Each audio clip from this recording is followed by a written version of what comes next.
Hello नमस्कार दोस्तों, study point 9 पे आप सभी का हार्दिक स्वागत है। हम संपूर्ण संविधान के अंदर आज हम पढ़ेंगे किसको लेके, तो अनुसूचियों को लेके हम चर्चा करेंगे। आज अनुसूचियों को लेके जो हमारे भारतीय संविधान के अंदर 12 अनुसूचियाँ दी हुई हैं उनको लेके हम चर्चा करेंगे। तो सेशन की बिना देरी किए हुए शुरुआत करते हैं। तो अनुसूचियों को लेके हम सेशन की शुरुआत करते हैं। देखिए दोस्तों, अनुसूचियाँ कितनी हैं, तो अनुसूचियाँ हैं 12। मूल संविधान में अनुसूचियाँ कितनी थी, तो मूल संविधान के अंदर 8 अनुसूचियाँ थी। उसके बाद अनुसूची 9, 10, 11 और 12 4 अनुसूचियाँ जोड़ी गई हैं। उन्हीं की भी चर्चा करेंगे। साथ साथ कौन सी अनुसूची कब जोड़ी गई और किस विषय के संबंध में है। देखिए अनुसूची नंबर 1, अनुसूची 1 क्या कहती है, तो भारत राज्यों का क्षेत्र होगा। ठीक है ना, भारत का राज्य क्षेत्र अनुसूची 1 के अंदर दिया हुआ है कि भारत का राज्य क्षेत्र। ठीक है। अनुसूची 2 है, उसके अंदर दिया हुआ है वेतन और भत्ते। अनुसूची 2 के अंदर जो वेतन और भत्ते, जो राष्ट्रपति, प्रधानमंत्री, उपराष्ट्रपति, उनके वेतन और भत्ते का निर्धारण किया गया है अनुसूची 2 के अंदर।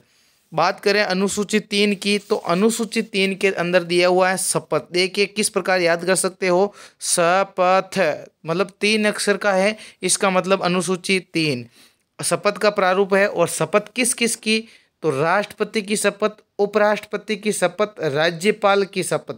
मतलब उपराष्ट्रपति, राष्ट्रपति, राज्यपाल पद की शपथ का प्रारूप तीसरी अनुसूची में नहीं है। देखो मैंने यहाँ पूछा है शपथ का प्रारूप, तो शपथ का प्रारूप किसका, बाकी सभी का, लेकिन राष्ट्रपति, उपराष्ट्रपति और राज्यपाल का नहीं है। क्योंकि राष्ट्रपति की शपथ होती है अनुच्छेद 60 के तहत, उपराष्ट्रपति की शपथ होती है अनुच्छेद 69 के तहत, और राज्यपाल की शपथ होती है 159 के तहत। ठीक है ना, तो अलग अलग हैं शपथ, जिसके अंदर प्रधानमंत्री, राज्यसभा के सदस्य, लोकसभा के सदस्य, इनकी शपथ अनुसूची 3 के अंदर है। ठीक है। अगला है राज्यसभा में राज्य को प्रतिनिधित्व। मतलब यहाँ पे अनुसूची 4 क्या कह रही है, राज्यसभा में राज्य का प्रतिनिधित्व किसके आधार पे होगा, तो वो होगा जनसंख्या के आधार पे। राज्यसभा के अंदर जो राज्यों का प्रतिनिधित्व किसके आधार पे होगा, जनसंख्या के आधार पे होगा। ठीक है ना।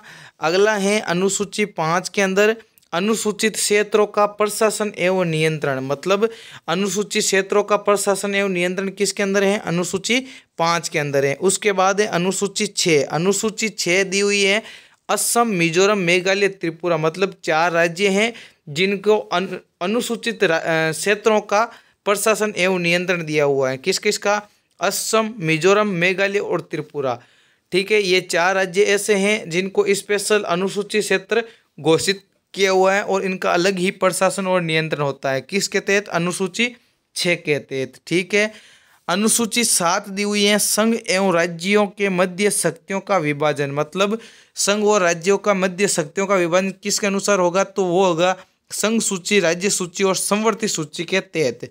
ठीक है। संघ सूची का मतलब होता है 97 विषय दिए हुए हैं संघ सूची को, और संघ सूची के अंदर कानून निर्माण का कार्य करती है संघ सरकार। ठीक है। राज्य सूची के अंदर दिए हुए हैं 66 विषय, और इसके अंदर कानून बनाने का कार्य करती है राज्य सरकार। समवर्ती सूची दी हुई है जिसके अंदर 47 विषय दिए हुए हैं, और ये दोनों राज्य भी बना सकते हैं और केंद्र भी बना सकते हैं। लेकिन जब मतभेद पैदा हो जाए तो इसका कार्य संघ को होगा। ठीक है। इसके अंदर जो विषय हैं उसका जो कानून का निर्माण होगा वो संघ के द्वारा किया जाएगा। अगला है अवशिष्ट विषय। अवशिष्ट विषय है जिसके अंदर संघ सरकार के पास है। ठीक है ना, संघ सरकार के पास स्थित है अवशिष्ट विषय है। ठीक है।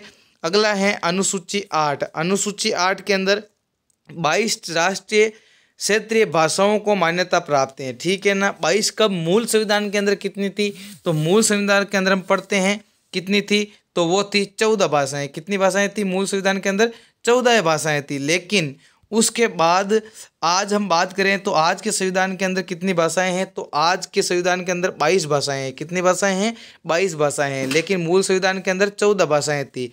अब 14 भाषा के बाद कौन कौन सी भाषा जोड़ी गई, तो 21वां संविधान हुआ, संविधान संशोधन हुआ 1967 के अंदर। उस समय सिंधी भाषा जोड़ी गई। उसके बाद वापस संविधान संशोधन हुआ 71वां संविधान संशोधन 1992, तो उसके तहत जोड़ी गई मणिपुरी, कोंकणी और नेपाली 3 और भाषाएं जोड़ी गई। उसके बाद हुआ था 92वें संविधान संशोधन 2003 के अंदर, उस समय जोड़ी गई संथाली, मैथिली, बोडो और डोगरी, 4 जो भाषाएं। ठीक है, कैसे याद करोगे तो 71 प्लस 21 प्लस 71 92, और यहाँ पे 1 प्लस 3 बराबर 4 भाषाएं। ठीक है, सिंधी, मणिपुरी, कोंकणी, नेपाली, संताली, मैथिली, बोडो, डोगरी। देखो यहाँ पे ट्रिक भी है, नमक। ठीक है, आप इस प्रकार से याद कर सकते हो, नमक 67 92 3 के अंदर यहाँ पे हुई थी। बात करें अब शास्त्रीय भाषाएं, शास्त्रीय भाषाएं कौन कौन सी है, तो 6 शास्त्रीय भाषाएं हैं, जिसके अंदर उड़िया, कन्नड़, संस्कृत, तमिल, तेलुगु और मलयालम। ठीक है ना, ये 6 शास्त्रीय भाषाएं हैं। अब बात कर लेते हैं हम जो संविधान संशोधन के तहत जोड़े गए हमारी अनुसूचियाँ हैं। तो बात करें अनुसूची 9 की, तो ये जोड़ी गई प्रथम व संविधान संशोधन 1951 के तहत, और इसके अंदर नीति निर्देशक तत्वों को क्रियान्वित करने और कल्याणकारी राज्य की स्थापना करने हेतु ये जोड़ी गई। भूमि सुधार कानून, संपत्ति अधिग्रहण संबंधी विधियाँ, ये सभी अनुसूची 9 के अंदर जोड़ी गई। 24 अप्रैल 1973 से पहले जुड़ी विधियों को न्यायालय में चुनौती नहीं दी जा सकती, इसके बाद न्यायालय समीक्षा की जाएगी। ये बात किसके अंदर है, अनुसूची 9 के अंदर। बात करें अनुसूची 10 की, तो ये 52वें संविधान संशोधन 1985 के अंदर जोड़ी गई थी, और ये दल बदल पर रोक लगाने के लिए ये अनुसूची जोड़ी गई थी।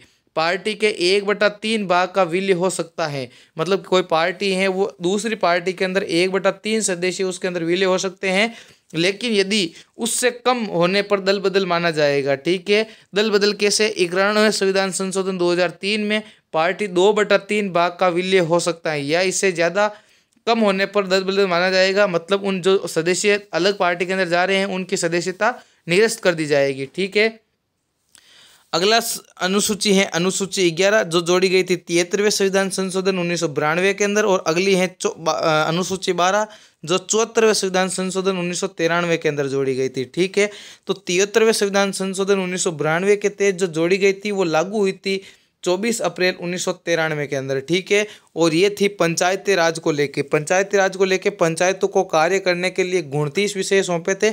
वही 74वां संविधान संशोधन 1993 के अंदर हुआ था, जो लागू हुआ था 1 जून 1993 के अंदर, 1 जून 1993 के अंदर लागू हुआ था।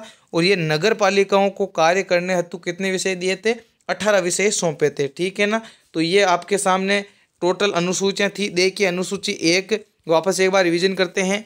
अनुसूची 1 भारत का राज्य क्षेत्र, अनुसूची 2 वेतन और भत्ते, 2 मतलब दो क्या, 2 वेतन और भत्ते 2। ठीक है ना, एक राज्य हमारा एक देश होगा, एक मतलब एक देश होगा भारत। 2 मतलब दो क्या मतलब वेतन और भत्ते 2। 3 मतलब शपथ मतलब 3 के अंदर शपथ, 4 के अंदर राज्यसभा, 4 के अंदर राज्यसभा, 5 के अंदर अनुसूचित क्षेत्रों का प्रशासन, और 6 के अंदर है असम, मिजोरम, मेघालय, त्रिपुरा। ठीक है ना, उसके बाद 7 के अंदर है सूची, 7 है सूची, संघ राज्य संवर्ती। ठीक है ना, 8 हैं हमारी जो भाषाएं, 8 क्या हैं, 8 के अंदर है हमारी भाषाएं। 9 के अंदर है भूमि। ठीक है ना, 9 के अंदर क्या है, भूमि सुधार। 10 के अंदर है दल बदल, 10 के अंदर क्या है, दल बदल। 11 के अंदर है हमारा पंचायती राज, और 12 के अंदर है हमारा नगर पालिका है। ठीक है, तो ये हमारी थी आज की सेशन, और पॉलिटी का जो पार्ट 2 था वो हमने कंप्लीट किया है। इसी प्रकार से हम फैक्ट लेके आएंगे और इसकी चर्चा करते रहेंगे। तो थैंक यू, जय हिंद, जय भारत। नए हैं चैनल पे तो सब्सक्राइब जरूर कर ले। Thank you.